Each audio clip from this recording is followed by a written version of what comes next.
तो अभी तक हम लोगों ने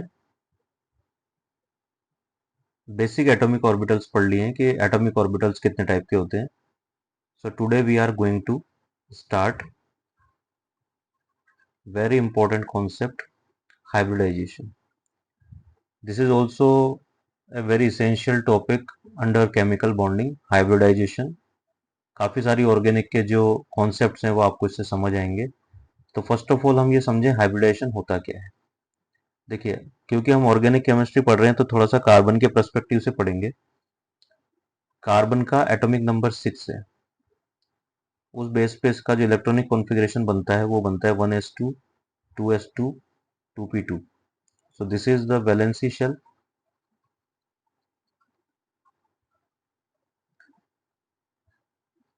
That means there are 2 electrons in 2s and there are 2 electrons in 2p. 2s के इलेक्ट्रॉन जो होंगे पैयर्ड होंगे, 2p के जो इलेक्ट्रॉन होंगे वो अनपेयर्ड होंगे. इस बेस पे फर्स्ट ऑफ ऑल जो केमिकल बॉन्डिंग के बेसिक प्रिंसिपल्स है वैलेंसी बॉन्ड थ्योरी के, उस हिसाब से कार्बन की जो कोवैलेंसी होनी चाहिए वो 2 होनी चाहिए, because there are only 2 unpaired electrons. ये वाला जो कॉन्फ़िगरेशन है हम मानते हैं it is in the ground state, यानी कार्बन अभी ग्राउंड स्टेट में है. ग्राउंड स्टेट किसको बोलेंगे कि आइसोलेटेड एटम है, कहीं से कहीं तक कोई बॉन्डिंग का पर्सपेक्टिव उसके आसपास नहीं है, तो वो अभी ग्राउंड स्टेट में है.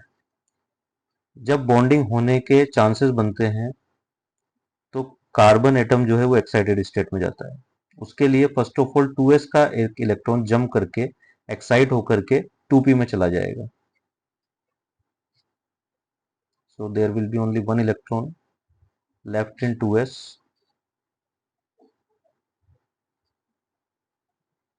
अभी मैं इनको थोड़ा सा डेसिग्नेशन के हिसाब से बना रहा हूँ, 2px 2py and 2pz. So now there are 4 unpaired electron, तो कोवैलेंसी विल बी 4. कार्बन का कोवैलेंसी देखा भी 4 गया, तो काफी हद तक ये समझ में जाने लगा कि ग्राउंड स्टेट से एक्साइटेड स्टेट में कार्बन गया और उसका कोवैलेंसी 4 हो गया. बट धीरे धीरे जब साइंस ग्रो किया तो पता लगा कि जो कार्बन का बॉन्डिंग है, the all 4 bonds in most of the compounds, specially अगर हम एक प्रोटोटाइपिक कंपाउंड्स ले लें methane, so all the 4 carbon hydrogen bonds are equal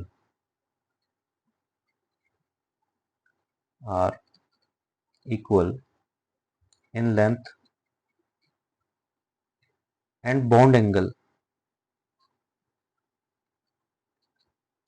is around 109 degree and 28 minute. That is also equal. आप किसी भी टाइप का बॉन्ड लें, the bond angle is equal. अगर हम अभी जो हमारे पास अवेलेबल ऑर्बिटल्स हैं नेचुरल स्टेट में उनकी बात करें, so there are 3p orbitals which are oriented in px, py and pz, means they are 90 degree to each other, perpendicular to each other, and there is one s orbital. S orbital is non-directional. So if I talk about bonding in carbon in its natural state, तो result क्या होना चाहिए था कि 3 bonds जो होने चाहिए थे वो एक दूसरे से 90 डिग्री पर होने चाहिए थे.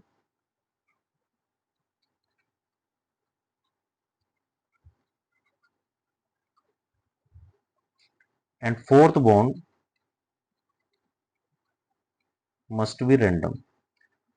और जो फोर्थ बॉन्ड होना चाहिए था वो रैंडम होना चाहिए था. रैंडम इसलिए कि जो फोर्थ बॉन्ड है वो एस ऑर्बिटल से बनना है, और एस ऑर्बिटल क्योंकि डायरेक्शन लेस होता है, नॉन डायरेक्शनल होता है, तो किसी भी डायरेक्शन से अगर कोई दूसरा ऑर्बिटल उसके पास आता है तो ओवरलैप करके बॉन्ड बना सकता है. ये जब अभी हम ओवरलैपिंग थ्योरी पढ़ेंगे तो आपको और ज़्यादा क्लियर हो जाएगा. अभी आप बेसिक लेवल पे समझें कि ओवरलैपिंग का मीन्स है कि whenever two orbitals approach to each other and some of their volume becomes common, then it is known as overlapping. तो कुछ जो वॉल्यूम है उनका कॉमन हो गया और उसी को हम लोग ओवरलैपिंग बोल रहे हैं. तो यहाँ से जो हमारा रिजल्ट आ रहा है थियोरिटिकल, वो आ रहा है कि 3 बॉन्ड्स 90 डिग्री पे होना चाहिए और फोर्थ बॉन्ड जो होना चाहिए वो रैंडम होना चाहिए. जबकि एक्चुअली जो एक्सपेरिमेंटल रिजल्ट है वो बोलते हैं कि all the 4 bonds are same, उनकी लेंथ सेम है, उनके बीच का बॉन्ड एंगल सेम है. दैट मीन्स कार्बन अपने नेचुरल स्टेट में तो बॉन्डिंग नहीं कर रहा है. तो वहां पे फिर एक कॉन्सेप्ट निकल के आता है which is known as hybridization. तो हाइब्रिडाइजेशन क्या है? फर्स्ट थिंग है, it occurs only at the time of covalent bond formation. Hybridization ऐसा कोई कॉन्सेप्ट नहीं है कि आइसोलेटेड एटम में ये हो रहा होगा। कार्बन जब आइसोलेटेड फॉर्म में है वहां पे कोई हाइब्रिडाइजेशन नहीं है, वो अपना एक एस ऑर्बिटल मेंटेन करेगा, 3p ऑर्बिटल मेंटेन करेगा।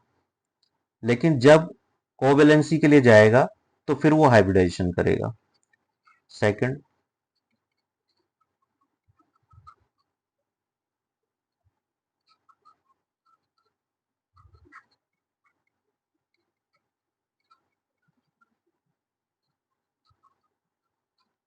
It can not take place in isolated atom. Isolated atom का मीनिंग है जब एटम किसी बॉन्डिंग पर्सपेक्टिव में नहीं है, कोई बॉन्डिंग पेरीफेरी में नहीं है, तब हाइब्रिडाइजेशन नहीं होगा।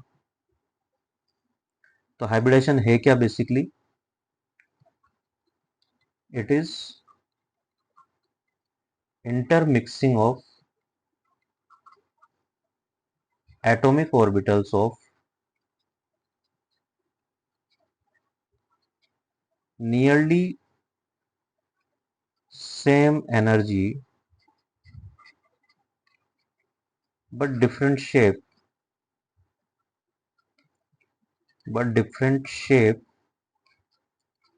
to give rise to new hybrid orbitals which have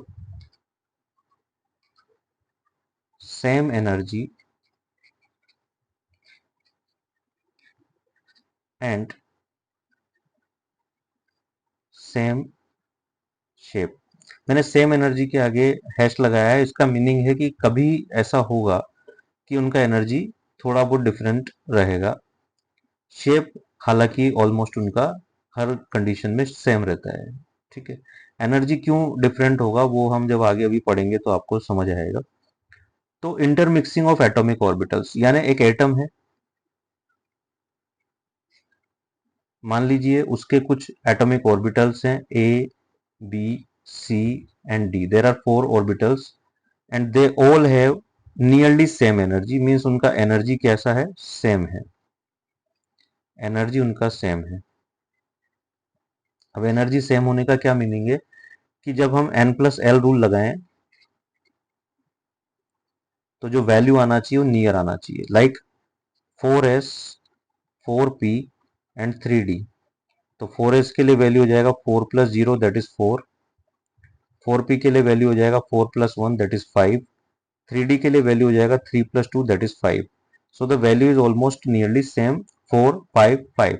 so they can participate in hybridization. लेकिन हम सोचें कि 4p जो है वो 6s के साथ ओवरलैपिंग कर ले तो that will not be possible. ठीक है, सॉरी मैंने गलत आपको थोड़ा सा एग्जांपल गलत ले लिया। 6 ऐसा माने हम कि सपोज 2p है और हम मानते हैं कि वो 6s के साथ ओवरलैपिंग कर लें तो दैट वोंट टेक प्लेस, क्योंकि यहाँ पर वैल्यू रहेगा 3 और यहाँ वैल्यू रहेगा 6। तो ये काफी जो है वो सिमिलर नहीं है। ठीक है, तो इनका एनर्जी जो है वो क्या है? सेम है। अगर आप बात करें इनका शेप, तो अगर ये ए को हम एस ऑर्बिटल माने तो ये स्फेरिकल होगा, और बी सी डी को अगर हम पी ऑर्बिटल माने तो they will be dumbbell shape. तो इनका जो शेप है वो क्या है? डिफरेंट है। तो इनसे जो नए ऑर्बिटल्स बनेंगे, सपोज इनसे नए ऑर्बिटल बनते हैं ए, तो इन सबका एनर्जी जो होगा, there are 4, suppose a formation, 4 new hybrid orbitals are being formed, I am designating them A. A मैंने उनका नाम दे दिया, तो इनका सबका एनर्जी सेम होगा और इनका शेप जो होगा वो भी सेम होगा।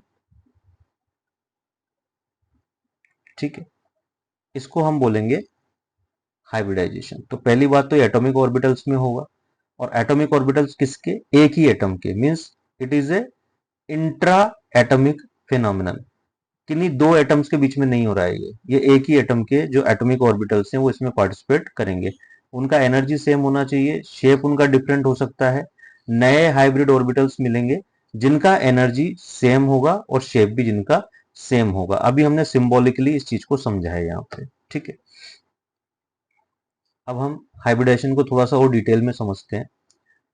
तो फर्स्ट ऑफ ऑल अगर हम कार्बन के पर्सपेक्टिव से बात करें, पहले मैं आपको टाइप ऑफ हाइब्रिडेशन पढ़ा रहा हूँ और फिर अपन इनके बारे में कुछ और प्रॉपर्टीज और फीचर्स हैं जो अपन पढ़ेंगे, लेकिन उससे पहले आपको टाइप जानना जरूरी है, तब जाकर के आपको कुछ समझ आएगा कि मैं किन पैरामीटर्स की या प्रॉपर्टीज की बात कर रहा हूँ। तो there are so many types of hybridization like sp, sp3, sp3d, sp3d, sp3d2, sp3d3, and some very uncommon type of hybridations are also there like sp4 and sd3. सो यहाँ पे जनरली अगर हम कार्बन के पर्सपेक्टिव से बात करें तो हमारे लिए तीन टाइप के हाइब्रिडाइजेशन इंपॉर्टेंट है, sp, sp2 and sp3, and for just for simplification you can write sp1। Means sp1, sp2 and sp3, three type के जो हाइब्रिडेशन है वो हमारे फ्रिक्वेंटली यहाँ पे यूज होंगे ऑर्गेनिक केमिस्ट्री में। तो हम अभी तीन टाइप के हाइब्रिडेशन की बात कर रहे हैं। तो जो फर्स्ट हाइब्रिडाइजेशन हम लोग ले रहे हैं वो ले रहे हैं sp हाइब्रिडाइजेशन, sp हाइब्रिडाइजेशन। मैं साथ के साथ आपको की पॉइंट्स बताता चलूंगा, कुछ मैंने अभी शुरू में बताए हैं, कुछ मैं यहाँ बताता चलूंगा, जैसे जैसे रिलेवेंट बातें आएंगी वैसे वैसे मैं आपको समझाऊंगा और आप उसको नोट करते जाएंगे, ठीक है। तो फर्स्ट थिंग है number of hybridized orbitals are always same as number of atomic orbitals participating in hybridization। तो हाइब्रिडाइजेशन में जितने एटॉमिक ऑर्बिटल्स पार्टिसिपेट करेंगे उतने ही हाइब्रिडाइज्ड ऑर्बिटल जनरेट होंगे। इसको बोलते हैं हम ऑर्बिटल कंजर्वेशन का rule, that is rule of और law of, better we call it a law, law of conservation of orbitals. एक चीज अगर आप इस पॉइंट को थोड़ा सा ध्यान समझे कि number of orbitals are always same as number of atomic orbitals participating in hybridization, तो आप लोग एक चीज को समझ सकते हैं कि इसका मीनिंग ये हुआ, अगर हम कार्बन के पर्सपेक्टिव से बात करें and there are four orbitals, तो हम फिर इस लाइन को ऐसे लिख सकते थे कि फोर पार्टिसिपेट करेंगे और फोर ही जनरेट होंगे। हमने यहाँ कंडीशन लगाई है, इसका मीनिंग है कि ऐसा एसेंशियल नहीं है कि सारे एटॉमिक ऑर्बिटल्स हाइब्रिडाइजेशन में पार्टिसिपेट करें। Means it is not compulsory, it is not compulsory that all atomic orbitals participate in hybridization। Hybridization सारे पार्टिसिपेट करें ऐसा जरूरी नहीं है, ठीक है। ये means as per the requirement, उसे कितने कोवेलेंट बॉन्ड बनाने हैं उस बेस पे हाइब्रिडाइजेशन होगा, and these are general rules. ये आप ऐसा मत समझें कि इसमें एसपी और हाइब्रिडाइजेशन के लिए ही ये रूल्स हैं, they are general rules for hybridization. Next हम देखें, एक इंपॉर्टेंट बात आपको समझनी है, s orbital always participate in hybridization। s orbital हमेशा पार्टिसिपेट करेगा। मैंने अभी बताया आपको कि सारे ऑर्बिटल्स पार्टिसिपेट करें ऐसा कंपलसरी नहीं है। उसके बाद हम लोग को एक चीज समझनी है कि s ऑर्बिटल हमेशा पार्टिसिपेट करेगा। क्यों करेगा s ऑर्बिटल हमेशा पार्टिसिपेट? तो s orbital is lowest in energy, in lowest in energy, so its involvement makes the hybrid orbitals lower in energy as compare to unhybridized orbitals. Unhybridized orbitals से जब hybridised orbital बनेंगे तो उनमें S orbital essentially participate करेगा। क्यों करेगा? क्योंकि S orbital बहुत लोवेस्ट है एनर्जी में। आप खुद जानते हैं ये सबसे न्यूक्लियस के नियर होता है, तो इसलिए इसका एनर्जी सबसे कम होता है। एनर्जी कम रहेगा तो पार्टिसिपेटिंग यानी रॉ मटेरियल हो गया एक तरीके से, तो रॉ मटेरियल का एनर्जी कम है तो ऑब्वियसली प्रोडक्ट का एनर्जी भी क्या होगा? कम होगा। तो हाइब्रिडाइज्ड ऑर्बिटल को हम क्या मान सकते हैं? प्रोडक्ट। तो प्रोडक्ट जो बन रहा है वो कम एनर्जी का बनेगा, और कम एनर्जी का मीनिंग ऑर्गेनिक केमिस्ट्री या जनरल केमिस्ट्री में क्या मीनिंग होता है कि स्टेबिलिटी ज्यादा। Means if energy is less than stability is high और मोर। सो दैट मीन्स एक चीज और यहां से समझ में आती है कि द पर्पस और driving force of hybridization is stability of bonds and molecules और species। मीन्स अगर अनहाइब्रिडाइज ऑर्बिटल बॉन्डिंग में पार्टिसिपेट करते तो क्योंकि उनका खुद का एनर्जी लेवल ज्यादा है तो इसलिए जो बॉन्ड्स बनते वो भी ज्यादा एनर्जी के बनते और उनकी स्टेबिलिटी कम होती, और अगर बॉन्ड्स की स्टेबिलिटी कम होती तो ओवरऑल मॉलिक्यूल की स्टेबिलिटी भी कम होती। यहाँ पे क्या कर रहे हैं? हाइब्रिडाइजेशन कर रहे हैं। हाइब्रिडाइजेशन से क्या हो रहा है? एस ऑर्बिटल पार्टिसिपेट कर रहा है, उसका एनर्जी कम है। नए बनने वाले ऑर्बिटल्स जो होंगे उनका एनर्जी अनहाइब्रिडाइज्ड ऑर्बिटल्स के कंपैरिजन में कम होगा, तो जो बॉन्ड बनेंगे वो भी कम एनर्जी के बनेंगे, लोअर एनर्जी के बनेंगे। बॉन्ड एनर्जी कम होगा, सॉरी बॉन्ड एनर्जी ज्यादा होगा, लेकिन जो मॉलिक्यूल का ओवरऑल एनर्जी रहेगा वो कम रहेगा। एक चीज को मैं समझा देता हूं यहाँ पे, अगर आप लोगों को कंफ्यूजन हो जाएगा वरना, कि suppose A and B are making a bond, and suppose A का एनर्जी है एक्स, वाई का एनर्जी है वाई, बी का एनर्जी है वाई, है ना। So there is a formation of bond A B. So जब भी बॉन्ड फॉर्मेशन होगा तो कुछ एनर्जी रिलीज होती है। This is released energy, this is released energy, और इसी को हम बोलते हैं बॉन्ड एनर्जी। इसी को हम बोलते हैं bond energy. Means the amount of energy which is released when one mole of a bond is formed is known as bond energy. ठीक है, तो यहां पे इन दोनों का जो एनर्जी होगा वो कितना होगा? एक्स प्लस वाई माइनस ई। कितना होगा? एक्स प्लस वाई माइनस ई, क्योंकि ये अपने साथ एक्स लेके आ रहा था, ये अपने साथ वाई लेके आ रहा था, तो इन दोनों का एनर्जी होना चाहिए था एक्स प्लस वाई, बट उसमें से ई अमाउंट ऑफ एनर्जी रिलीज हो गया, तो अभी कितना अमाउंट बचेगा? एक्स प्लस वाई माइनस ई। अब आप समझिए कि जितना, इसको मैं कुछ नाम दे देता हूं, सपोज दैट इज द, इसको मैं नाम दे देता हूं कि हम इसको मान लेते हैं ई ए बी। यानी अभी ए बी जो मॉलिक्यूल बना है उसका एनर्जी कितना है, तो वो एनर्जी कितना हो गया? एक्स प्लस वाई माइनस ई।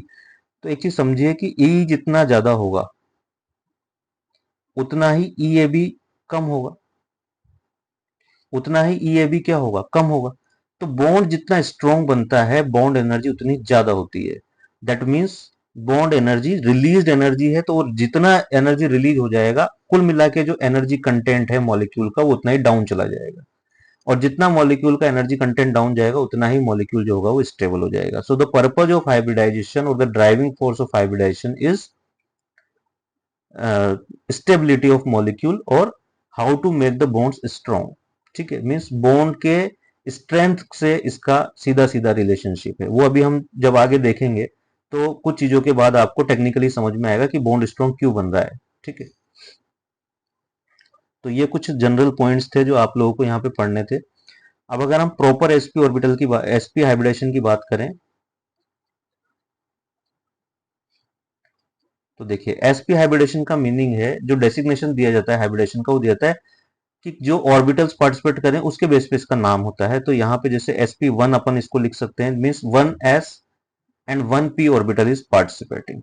तो देखिए s तो ऑब्वियसली फिक्स हो गया क्योंकि एक ही होता है जनरली एक शेल के अंदर। p, आप जानते हैं p there are three types of p orbital, px हो सकता है, तो एक कॉम्बिनेशन बन सकता है एस प्लस पी एक्स, दूसरा कॉम्बिनेशन बन सकता है एस प्लस पी वाई, और तीसरा कॉम्बिनेशन बन सकता है एस प्लस पी जेड। इन तीनों में से कोई एक कॉम्बिनेशन वहां पे बन सकता है। अब आप देखिए कि जो पी ऑर्बिटल्स हैं वो कोई एक पी ऑर्बिटल पार्टिसिपेट कर रहा है, और पी ऑर्बिटल जो होता है वो कैसा होता है, linear along the axis. Means जो पार्टिसिपेटिंग पी ऑर्बिटल है वो लीनियर है, लीनियर है। तो इसलिए जो sp ऑर्बिटल्स बनेंगे उनका जो ओरिएंटेशन होता है वो भी लीनियर होता है। तो जो sp ऑर्बिटल्स होंगे वो भी कैसे होंगे, लीनियर। ठीक है, कैसे बनेगा थोड़ा सा हम इसको प्रॉपरली समझें। तो कार्बन का सीधा मैं एक्साइटेड स्टेट ले रहा हूं, तो वहां पे आपको पता है कि एक 2s होगा, and there will be 3 p orbitals, px, py and pz, all are having a single electron. So if I am taking any one of p orbital, तो सपोज मैं ले रहा हूं 2s and px, तो यहाँ पे आप देख सकते हैं पहली बात तो मैंने समझा है कि क्योंकि यहाँ पर एक पी ऑर्बिटल पार्टिसिपेट कर रहा है और वो किसी एक पर्टिकुलर एक्सिस के अलोंग है, या तो एक्स के है या वाई के है या जेड के, तो बनने वाला जो एसपी ऑर्बिटल होगा वो भी पर्टिकुलर किसी एक्सिस के अलाइन करेगा। दूसरा हमने पॉइंट पढ़ा था कि जितने एटॉमिक ऑर्बिटल्स पार्टिसिपेट करेंगे उतना ही हाइब्रिडाइज्ड ऑर्बिटल्स बनेंगे। यहाँ पे 2 पार्टिसिपेट कर रहे हैं, 2s एंड px, तो हम लोग को बनने वाला जो होगा वो भी कितना होगा, 2। तो अगर हम बात करें CsP की, तो there will be 2 atomic orbitals sp and sp, और फिर 2 अनहाइब्रिडाइज रह जाएगा। कौन सा रह जाएगा, जैसे 2py रह जाएगा, 2pz रह जाएगा, अगर मैं 2px को मान रहा हूं तो मैंने इनको थोड़ा सा हायर एनर्जी पे बनाया है, क्योंकि अनहाइब्रिडाइज्ड ऑर्बिटल्स का एनर्जी हाइब्रिडाइज्ड ऑर्बिटल्स से ज्यादा होता है। तो आप देख सकते हैं इनको मैंने थोड़ा सा लोअर बनाया है और इनको मैंने थोड़ा सा हायर बनाया है, तो कुछ एनर्जी गैप उनके बीच में रहेगा। There will be single electron, single, single and single. So अब 2 ऑर्बिटल ने पार्टिसिपेट किया है तो 2 ऑर्बिटल नए बन रहे, 2 ऑर्बिटल्स आर बीइंग फॉर्म्ड। ठीक है, जो हाइब्रिडाइज्ड ऑर्बिटल्स होते हैं उनके बारे में एक इंपॉर्टेंट बात आपको समझनी है, पॉइंट्स में लिख लेंगे अपन इसको। Hybridized orbitals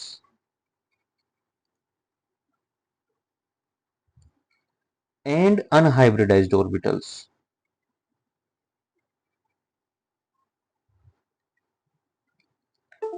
are always oriented in space so that the repulsion between them is minimum, so that the repulsion between them is minimum। Hybrid orbitals कितने बने, 2। अनहाइब्रिडाइज कितने बचे, 2। अनहाइब्रिडाइज का शेप और एनर्जी वही रहेगा जो पहले था, हाइब्रिड ऑर्बिटल्स का शेप और एनर्जी बदल जाएगा। लेकिन अब ये जो 4 ऑर्बिटल्स हैं, 2 हाइब्रिडाइज और 2 अनहाइब्रिडाइज, या किसी केस में रहेंगे 3 हाइब्रिडाइज और 1 हाइब्रिडाइज, और किसी केस में रहेंगे 4 हाइब्रिडाइज एंड 0 अनहाइब्रिडाइज और नील अनहाइब्रिडाइज।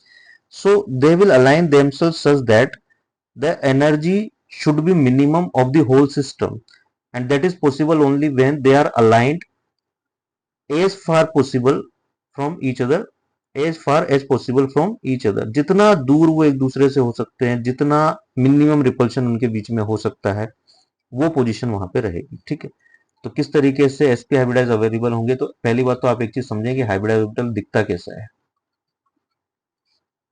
तो इसका शेप कैसा होता है। तो शेप ऐसा होता है कि इसका 1 orbital is very small and 1 orbital is very big, large. Means जो p ऑर्बिटल था डम्बल शेप, p ऑर्बिटल में क्या था कि दोनों तरफ जो इलेक्ट्रॉन डेंसिटी थी वो इक्वल थी। अभी यहाँ पे क्या हो गया कि एक साइड पे इलेक्ट्रॉन डेंसिटी बिल्कुल कम रह गया है और एक साइड पे इलेक्ट्रॉन डेंसिटी बहुत ज्यादा हो गई है। इसीलिए जो हाइब्रिडाइज्ड ऑर्बिटल होते हैं they are more directional as compare to p orbital. जो डायरेक्शनल प्रॉपर्टी है एक पॉइंट और आप लोग यहाँ पे ऐड कर सकते हैं, डायरेक्शनल प्रॉपर्टीज। तो आप जानते हैं एस बिल्कुल डायरेक्शनल नहीं होता है, फिर उससे ज्यादा p हो जाएगा। फिर उससे ज्यादा spx हो जाएगा। What is spx? Hybridised orbital. अब p ऑर्बिटल और spx में से spx ज्यादा डायरेक्शनल है, ऐसा क्यों बोल रहे हैं?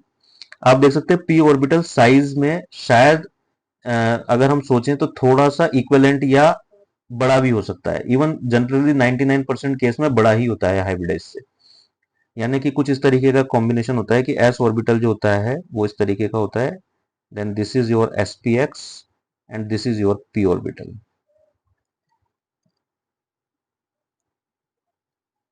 तो आप देख सकते हैं this is your spx, this is your s and this is p। तो जनरली साइज p का बड़ा होता है, लेकिन डायरेक्शनल प्रॉपर्टी की अगर हम बात करें तो आप जानते हैं यहाँ पे there are two lobes and both the lobes have equal electronic distribution. जबकि जो sp3 sp2 sp1 है उनका शेप कुछ इस तरीके का है कि जैसे बलून के पीछे हम नोट लगा देते हैं, तो नोट जो है वो तो बहुत छोटा सा है और पूरा बलून जो है वो एक हाइब्रिडाइज ऑर्बिटल है और यहीं से बॉन्डिंग होनी है, यानी ये वाला पार्ट ही बॉन्डिंग में पार्टिसिपेट करने वाला है। तो अगर इधर से बॉन्डिंग होनी है और पूरा का पूरा इलेक्ट्रॉन डेंसिटी एक ही साइड है, तो डायरेक्शनल प्रॉपर्टी जो है वो sp हाइब्रिडाइज की या sp2 sp3 हाइब्रिडाइज की ज्यादा होगी। मैं फिर बोल रहा हूं, इसका जो रिलेशन है वो कहीं से कहीं तक शेप से, साइज से नहीं है। ये डायरेक्शनल प्रॉपर्टी का मीनिंग है कि बॉन्डिंग के टाइम पे इलेक्ट्रॉन डेंसिटी किस साइड में ज्यादा ओरिएंटेड है। तो आप समझिए बात को कि अगर इलेक्ट्रॉन डेंसिटी इक्वल मान लें, बिकॉज इलेक्ट्रॉन्स तो कंजर्व रहेंगे, तो इलेक्ट्रॉन डेंसिटी अगर हम कंजर्व मान लें तो पी ऑर्बिटल में वो दो इक्वल हाफ में डिस्ट्रीब्यूटेड है, दो इक्वल हाफ में डिस्ट्रीब्यूटेड है। और कोई एक लोब ही पार्टिसिपेट कर सकता है बॉन्डिंग में, या तो ये वाला करेगा तो फिर ये वाला नहीं करेगा, और अगर ये वाला करेगा तो ये वाला नहीं करेगा। लेकिन अगर हम spx की बात करें तो spx में पूरी की पूरी इलेक्ट्रॉन डेंसिटी एक ही साइड है, इसलिए वहां पे बॉन्डिंग जो पार्टिसिपेशन है वो ज्यादा है, बॉन्डिंग का जो चांसेस है वो ज्यादा है। ठीक है, और इसको एक टर्म दी जाती है ओवरलैपिंग इंटीग्रल। Overlapping integral. तो ओवरलैपिंग इंटीग्रल से इसको हम समझेंगे आगे, जब हम ओवरलैपिंग पढ़ेंगे तो वहां आप देखेंगे कि s से ज्यादा p का होता है, फिर sp का होता है, फिर sp2 का होता है और फिर sp3 का होता है। This is the order, s से ज्यादा p का, p से ज्यादा sp का, sp से ज्यादा sp2 का और sp2 से ज्यादा sp3 का। तो ये इनका ओवरलैपिंग इंटीग्रल है, यानी ओवरलैपिंग करने का स्ट्रेंथ, टेंडेंसी या पावर किस में सबसे ज्यादा है, तो वो sp3 में सबसे ज्यादा है। और सबसे पुअर किसका है? s का है। तो आप यहाँ देख सकते हैं p जो है वो इन तीनों से पहले आ रहा है। दैट मीन्स p का जो ओवरलैपिंग इंटीग्रल है या ओवरलैपिंग टेंडेंसी है वो sp sp2 और sp3 इन तीनों से कम है। तो p से जो बॉन्ड फॉर्म होगा वो वीक होगा, और sp sp2 या sp3 से जो बॉन्ड फॉर्म होगा वो स्ट्रांग होगा। Is that clear? अब हम लोग समझते हैं कि जो sp हाइब्रिडाइजेशन हमने पढ़ा है अभी, उसका ओरिएंटेशन किस तरीके से होगा। तो मैंने अभी आपको बताया था कि sp हाइब्रिडाइजेशन में क्या होगा, इस तरीके से आपका लोब रहेगा। तो यहाँ पे समझना है आपको, ये एक sp ऑर्बिटल है, ये दूसरा sp ऑर्बिटल है, तो इसका जो नोट है वो इधर है और इसका नोट जो है वो इधर है। यहां से बॉन्डिंग होनी है and they are linear, means they are aligned across a line. तो इसका जो बॉन्ड एंगल होगा वो कितना हो जाएगा? 180 degree. Means first of all जिसका ज्योमेट्री होगा वो लीनियर होगा, लीनियर ज्योमेट्री। बॉन्ड एंगल कितना होगा? 180 डिग्री। ठीक है। अब अगर हम इसको थोड़ा सा, जो अनहाइब्रिडाइज्ड ऑर्बिटल है वो भी अगर हम इसमें इंक्लूड करके ओवरऑल पिक्चर देखें, क्योंकि वो पिक्चर जब काम में आएगी जब हम single bond, double bond, triple bond पढ़ेंगे कि कार्बन कार्बन में सिंगल बॉन्ड, कार्बन कार्बन में डबल बॉन्ड, कार्बन कार्बन में ट्रिपल बॉन्ड। तो वहां पे फिर हम दो तरह की ओवरलैपिंग पढ़ेंगे, एक्सियल और लेटरल, सिग्मा बॉन्ड फॉर्मेशन और पाई बॉन्ड फॉर्मेशन। तो वहां फिर ये डायग्राम जो है वो काम आएगा। तो देखिए ये तो हो गया sp ऑर्बिटल। इसके बाद आपके पास अभी दो p ऑर्बिटल हैं जो आपको बनाने हैं, और वो कौन कौन से हैं? py और pz। तो सपोज मैं इसको x डायरेक्शन मान रहा हूँ, ठीक है, तो py कहाँ हो जाएगा? Upward and downward. So this is py, this is py। z किधर हो जाएगा? जेड डायरेक्शन किधर होगा? ऑब्वियसली अंदर और बाहर। तो एक लोब रहेगा अंदर और दूसरा लोब रहेगा बाहर।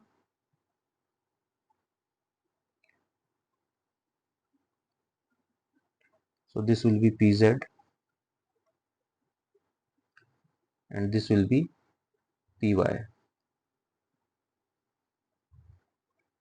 This will be PY and this is SP. This is SP. Now very important concept. Hybrid orbitals can form only sigma bond. That is only axial overlapping or coaxial overlapping is possible. ये जब अभी हम थोड़ा next lecture तक overlapping पे पहुंचेंगे तब आपको समझ आएगा कि there are two types of overlapping. तो मींस ये ओवरलैपिंग अगर करेगा तो इस तरीके से करेगा और यहाँ पे सिग्मा बॉन्ड फॉर्मेशन होगा, और अगर ये ओवरलैपिंग करेगा तो इस साइड से करेगा और यहाँ पर भी सिग्मा फॉर्मेशन होगा। तो और हाइब्रिड ऑर्बिटल केवल और केवल सिग्मा बॉन्ड बनाएंगे। ये आप परफेक्ट कॉन्सेप्ट है, आप हमेशा याद रखेंगे। इससे आपको फायदा ही होगा कि कभी आपको ऑर्बिटल डायग्राम बनाना है, कितने भी कॉम्प्लेक्स मॉलिक्यूल का बनाना है, तो हाइब्रिड ऑर्बिटल का आप यूज जो करेंगे वो दो ही पर्पज से करेंगे। या तो आप वहां पे सिग्मा बॉन्ड बनाएंगे या उसके अंदर क्या आ सकता है, लोन पेयर। यानी या तो उसके अंदर लोन पेयर रहेगा या फिर उसके अंदर सिग्मा बॉन्ड फॉर्मेशन होगा। इसके अलावा पाई बॉन्ड फॉर्मेशन नहीं होगा। तो पाई बॉन्ड फॉर्मेशन किससे होगा? अनहाइब्रिडाइज्ड ऑर्बिटल से। मींस यहाँ पे जो पी वाई और पी जेड है दे विल पार्टिसिपेट इन,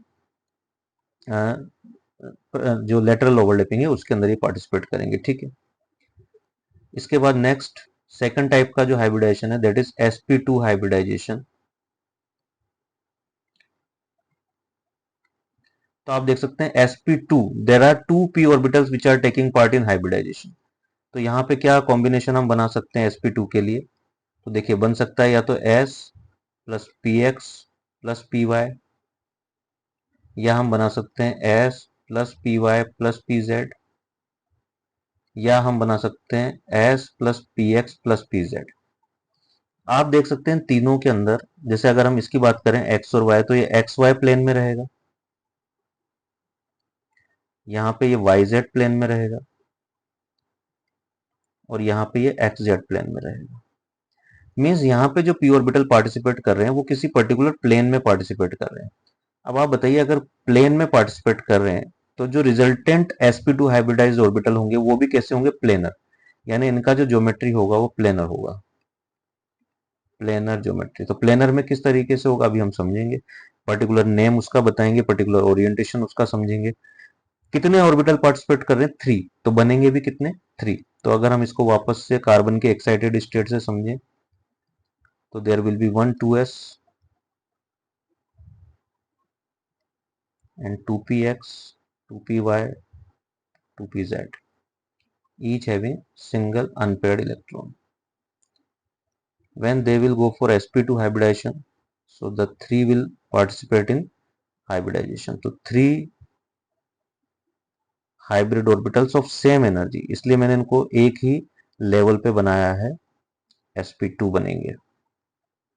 और एक सपोज अगर मैं मान के चलता हूँ 2pz रह गया है अनहाइब्रिडाइज, तो वो जो है वो थोड़ा सा हायर लेवल पे होगा क्योंकि अभी वहां हाइब्रिडाइज है तो उसका एनर्जी ज्यादा होगा। ठीक है। तो this type of combination will be there. Now we have to arrange these three orbitals in planar arrangement as far as possible।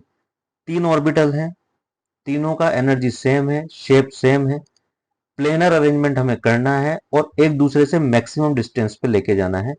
तो जो अरेंजमेंट हमारा बनता है वो बनेगा towards the three corner of A triangle, equilateral triangle, और angle होगा 120 degree.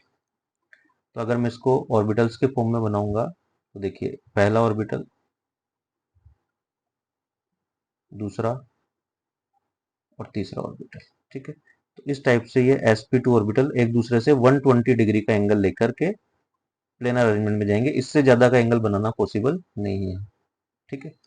अभी एक अरेंजमेंट में आपको समझा रहा हूं, इसको समझना।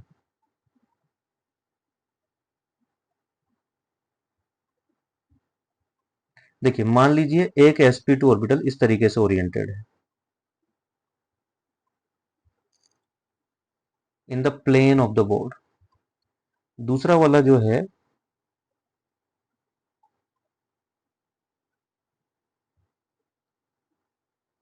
it is inside the board, in the plane, inside the board, and the third one is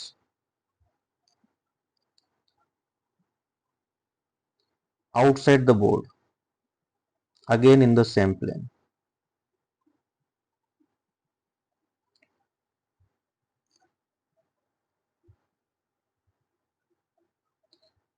अभी आपको समझ में आ रहा होगा कि एक p ऑर्बिटल है जो अनहाइब्रिडाइज है और उसका पोजीशन भी हमें बताना है, तो that will be upward and downward to this plane.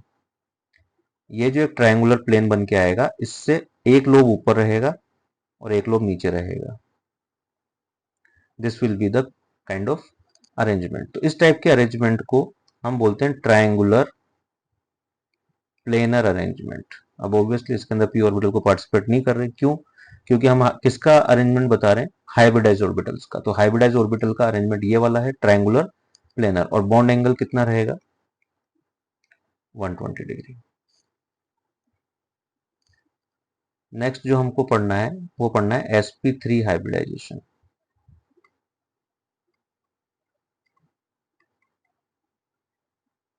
इनके एग्जांपल्स, इनका प्रॉपर ऑर्बिटल डायग्राम, वो सब हम लोग बहुत डिटेल में पढ़ेंगे। एक एक हाइब्रिडाइजेशन को एक एक लेक्चर में मैं पढ़ाऊंगा अच्छे से। अभी केवल मैं एक ब्रीफ ओवरव्यू आपको दे रहा हूं ताकि आप लोगों को एक बेसिक आइडिया लग जाए कि हाइब्रिडाइजेशन होता कितने टाइप का है कार्बन के पर्सपेक्टिव से। ठीक है, एक तो ये चीज ध्यान रखना कि ये पूरा मतलब पूरी पिक्चर नहीं है कि हाइब्रिडाइजेशन की मैंने पूरी मूवी आपको दिखा दी है। There are so many types of hybridization which are subject of inorganic chemistry. वो इनऑर्गेनिक केमिस्ट्री में जनरली आपको पढ़ाया जाएगा। मैं यहाँ पे केवल वो बता रहा हूँ जो कार्बन के पर्सपेक्टिव से आपके लिए जरूरी है समझना। ठीक है, नाउ sp3। तो sp3 के लिए क्या रहेगा? तो आप जानते हैं इसके लिए एक ही इक्वेशन पॉसिबल है, s plus P x plus P Y plus P Z. क्यों? क्योंकि all the three P orbitals are taking part in the hybridization. कैसे? आपको सब दिख रहा है sp3 p3, that means all the three P orbitals are taking part into hybridization. तो the equation will be 4 into sp3। अब आप देखिए x भी पार्टिसिपेट कर रहा है, y भी कर रहा है, z भी कर रहा है, तो ये हो गया एक्स वाई जेड। और एक्स वाई जेड का मीनिंग हो गया थ्री डायमेंशनल। मीन्स जो ये sp3 हाइब्रिडाइजेशन होगा, इसका जो अरेंजमेंट होगा वो कैसा होगा? थ्री डायमेंशनल अरेंजमेंट होगा। तो ये जो अरेंजमेंट होता है ये होता है tetrahedral arrangement, tetrahedral geometry. Carbon का एक्साइटेड स्टेट से समझते हैं वापस से। यहाँ पे एक है, यहाँ p x p y p z, एक एक है वापस से। तो अब sp3 में क्या हो जाएगा? 4 will be formed of equal energy sp3 sp3 sp3 sp3 and each one is having an unpaired electron। ठीक है, अरेंजमेंट कैसा होता है?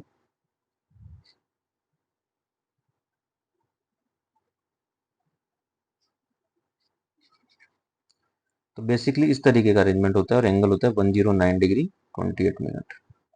अगर हम इनको प्रॉपर समझें अच्छी तरीके से, तो सबसे बेस्ट तरीका जो है समझने का,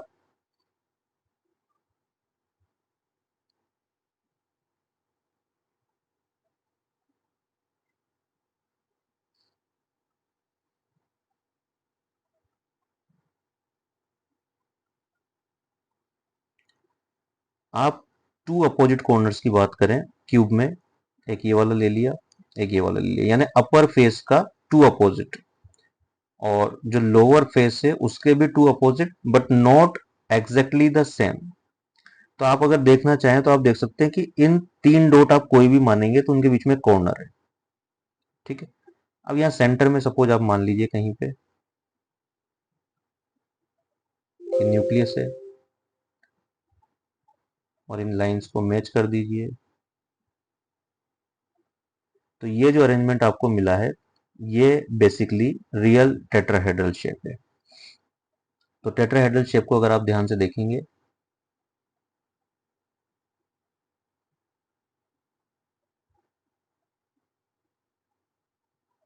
तो कुछ इस तरह का शेप रहने वाला है, जिसको हम जनरली जब पढ़ाते हैं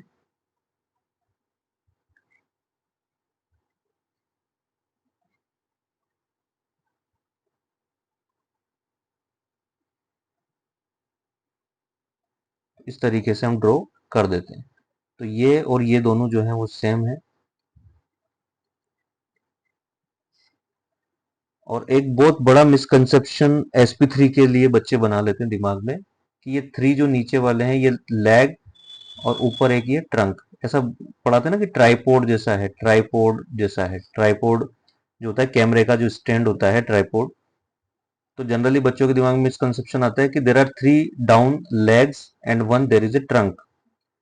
और उनमें जब ये आपके दिमाग में बैठ जाएगा कि 3 अलग हैं और एक अलग है, तो फिर आप कभी भी ऑर्गेनिक केमिस्ट्री अच्छे से आप समझ नहीं सकते, क्योंकि ऑल दी 4 आर सेम। आप इसको किसी भी तरीके से बनाइए, आपका सेम रहेगा। सबसे बढ़िया तरीका जो मुझे लगता है समझने का, कि आप एक्स समझें दिमाग में। आप इमेजिन करें कि देर इज ए एक्स, मीन्स यहाँ पर आप कार्बन मान लीजिए एंड देर आर 4 बॉन्ड्स, तो अभी ये प्लेनर है। अब इस एक्स को आप अगर थोड़ा सा समझेंगे, थोड़ा अगर आप इसको अच्छे से प्रॉपरली, क्योंकि एक बार समझ में आ जाएगा तो फिर वो हमेशा आपके लिए क्लियर रहेगा। तो इसको मैं 2V से मिलकर के बना मान सकता हूँ। एक अपर वी जो आपको व्हाइट कलर में दिख रहा है, और एक नीचे ऑरेंज कलर में। आप एक काम कीजिए, व्हाइट कलर वाले वी को 90 डिग्री पे रोटेट कर दीजिए, तो नीचे वाला जो ऑरेंज वाला है वो तो ऐसा ही रहेगा। और ऊपर वाला कैसा हो जाएगा, एक तो बाहर की तरफ और एक अंदर की तरफ। ये एग्जैक्टली sp3 हाइब्रिडाइज्ड कार्बन है। सबसे कॉमन टाइप की जो बॉन्डिंग देखने को मिलती है वो sp3 मिलती है। कंफ्यूजन भी sp3 में होता है, क्योंकि sp2 और sp तो बहुत आसानी से समझ में आ जाते हैं, क्योंकि एक तो है 2 डायमेंशनल और दूसरा तो 1 डायमेंशनल है, तो वहां दिक्कत ही नहीं आती समझने में। यहाँ पे 3 डायमेंशनल होने की वजह से बहुत दिक्कत आती है। तो इसी को आप जब थोड़ा सा ऐसे बना देते हैं, तो आपको लगता है अरे वाह कितना शानदार डायग्राम बनाया है। क्योंकि बेसिकली जो समझने की बात है वो ये है कि हम लोगों ने क्या करना है, 2 बॉन्ड हमेशा इमेजिन करने in the plane of the board. एक बॉन्ड हमेशा इमेजिन करना है इनवर्ट, और एक बॉन्ड हमेशा इमेजिन करना है आउटवर्ड। तो अगर आप ये कॉन्सेप्ट मान के चलेंगे कि एक बॉन्ड आपका इनवर्ड है, एक बॉन्ड आपका आउटवर्ड है, और 2 आपके प्लेन में है, तो फिर आपको दिक्कत नहीं आएगी किसी भी तरीके की। ठीक है। तो हाइब्रिडाइजेशन का भी केवल हमने बेसिक पार्ट पढ़ा है, कुछ और चीजें हैं हाइब्रिडाइजेशन की जो अभी हमें करनी है। ठीक है, वो हम नेक्स्ट लेक्चर में करेंगे।